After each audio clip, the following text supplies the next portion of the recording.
Hi, I'm Melissa Anders. I'm the Associate Principal at Oconomowoc High School currently. I started off as a teacher at the Blake School in Minneapolis, Minnesota. That was a place where I was a part of a team of teachers that created an interdisciplinary arts learning experience where our kids created a lot of passion projects. And that's before I knew personalized learning was even a thing. And so then I really started my journey with personalized learning at the Waukesha STEM Academy, where I got to create a design thinking curriculum and partner with a lot of different content area teachers and local businesses and parents in order to create some really relevant learning experiences. Next, my journey brought me to Oconomowoc High School, where I've been the associate principal for 6 years.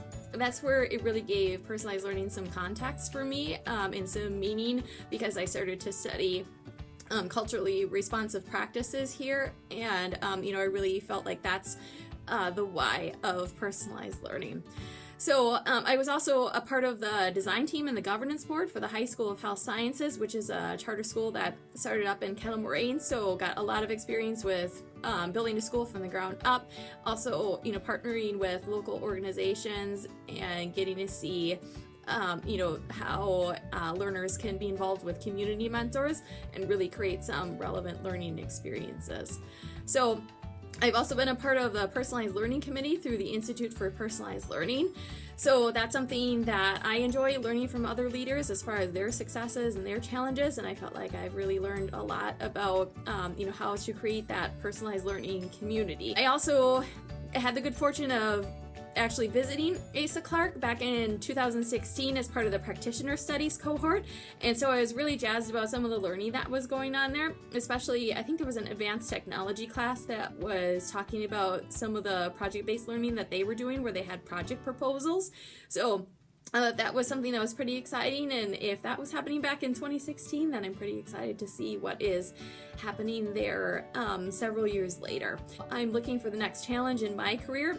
Since this will be my 6th year as an associate principal, I'm really ready for that next step, and I'm looking for that just right fit as a school. I think the foundation of any strong culture is the relationships that live within that culture, and so as a building leader, I feel like that would be my first job, is to make sure to really listen to people. Listen to what they need, listen to what they're passionate about, and then work to remove any of those barriers that might exist, but also to connect people with their passions. What professional development might look like is teams of teachers that would get together around topics they're passionate about, but would also really align to what our data is telling us that we really need to work on. So another thing is, I think we need to have fun as a staff, and so I love things like fun runs or potlucks or anything that just kind of brings a community together. I've been in charge of clubs and activities for about 5 years, and so that's something I'm really excited about too. I would also want to create a culture that is one that's really safe, and one that's not afraid to take those risks and those leaps of faith in order to give kids the best learning experiences possible. So in order to create that culture that's really trusting and really safe, again, I think it goes back to those relationships first and foremost, but it also goes back to kindness, and I feel like that's something that's really a strength of mine. So one key message I would want to send as a leader and as a school as a whole is just that you can count on us, and I will try to build a relationship with you in order to build some of that trust, so we can get the work done, and so that we can make sure to meet the needs of all of our learners in the school.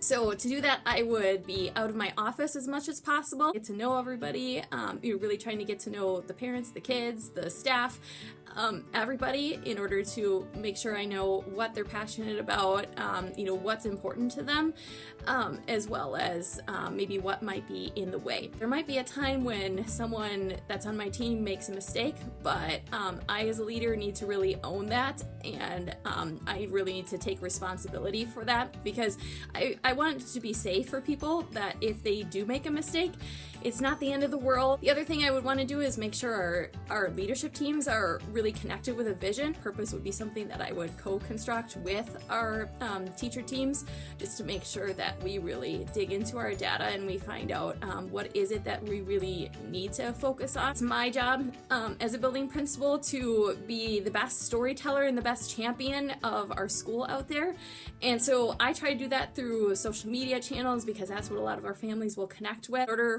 to really capture families' hearts, we really need to capitalize on those stories that really get to the heart of who we are as a school and really tell people what we stand for so that our community will support us. So sometimes those decisions that don't really have a very clear right or wrong answer are the very ones that keep me up at night, because I do care so much about doing the right thing at the end of the day and making sure that when I go home, the decisions that I make as a leader are something I can live with and something that are in the best interest of kids. And ultimately, what can I stand behind? What's going to move us forward as a school? And so in order to do that, sometimes it's hard to make decisions totally on your own because it might require, calling on the wisdom of, others or the input of others. And a decision that was pretty tough that I had to make this year, actually, it was something that there was a boy that was making some pretty inappropriate comments, kind of sexual comments to a female student in his math class, or actually in their math class, because there were about 3 boys that were doing this together.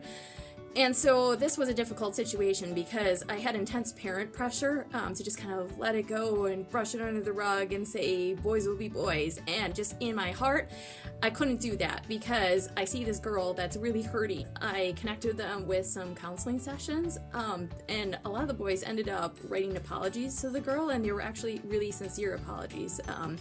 That really showed me that they did learn through this experience, really impacted this girl in a positive light because she saw that the school was going to stand up for her and was going to stand up for females. Asa Clark is a really high-performing school, and I think that's great, and that's something we absolutely need to celebrate first and foremost, but I also don't think we can rest. I don't think we can be complacent, and one thing I think we need to do is really dig into subgroup data, because I don't think it's possible to say we're completely successful even if the majority of kids are performing well, if there's subgroups that are really lagging behind, if there's pockets of students that aren't experiencing success or aren't growing as much as our other learners, then our work is certainly not done. Actually, I don't think it's ever done.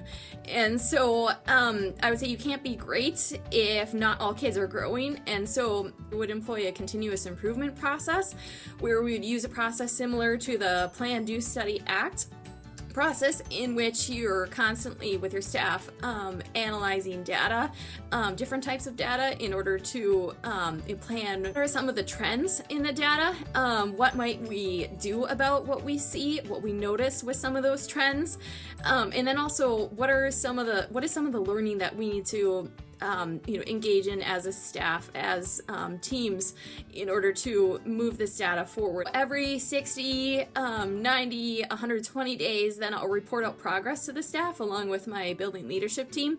What we do is we have a stoplight report, so that comes out of the work with Studer Group.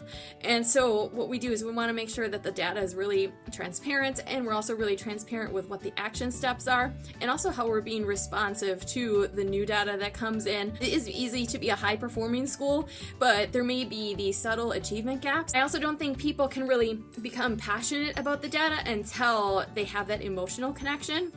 And so the other thing is just making sure that I am rolling out the data to our staff in a way that really creates that emotional connection. And so, if teachers are seeing a gap in growth between certain learners and other learners, I think that really creates that emotional attachment and really, excites people to hit the ground running.